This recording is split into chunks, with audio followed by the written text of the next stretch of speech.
और उसके बाद साथ साथ की संजना भी है। बड़ी को पार करेगा तब तो दूसरे का नंबर आएगा। मेरी दी कहीं नहीं जाएगी दादी, आप घूम फिर कर शादी की बात क्यों करने लगते हो? अरे बेटा, एक ना एक दिन बेटियों को तो पराई होना ही पड़ता है।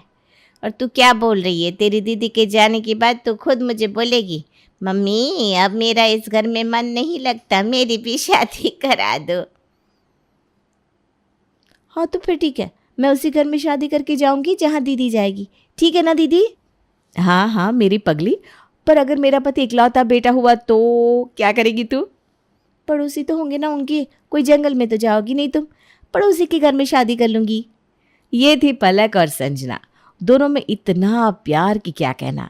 संजना अपनी दीदी के बिना 1 मिनट नहीं रह सकती थी, और ऐसा ही पलक के लिए भी था। रात को खाने के टेबल पर सुषमा सभी के प्लेट में मिठाइयाँ परोसती है, पर पलक की प्लेट में नहीं, जिसे देखकर संजना को बहुत बुरा लगता है। ये लो दीदी, तुम मेरे प्लेट की मिठाई खा लो। हद कर दी मम्मी ने, अभी तो तुम्हारी शादी हुई भी नहीं और ये अभी से ही तुम्हें पराई कर रही हैं।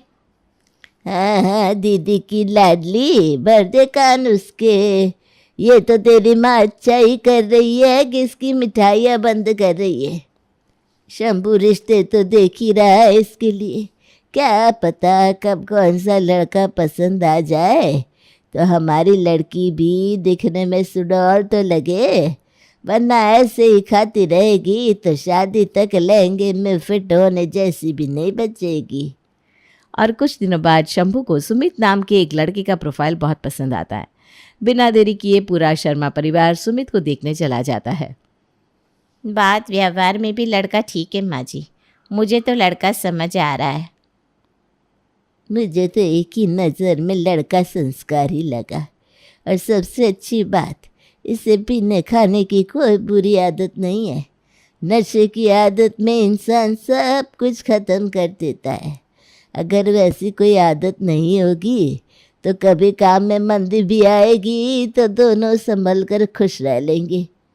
घर में छोटा भाई भी है तो आगे चलकर हमारी पलक पर ज़्यादा काम का प्रेशर भी नहीं आएगा, और देवरानी पर काम छोड़कर वो मायके आ सकेगी। पर हमारे पसंद करने ना करने से कुछ नहीं होने वाला दादी, दोनों गया है ना कमरे में बात करने, उन दोनों का एक दूसरे को पसंद करना ज़्यादा इम्पोर्टेंट है। पलक सीधी सादी थी और सुमित भी बड़े शांत स्वभाव का था, तो दोनों की बातें और सोच बिल्कुल मेल खा जाते हैं और वो इस रिश्ते के लिए राजी हो जाती। नाचती गाती हुड़दंग करती हुई पलक मंडप तक पहुंचती है। ये पलक क्या कर रही है?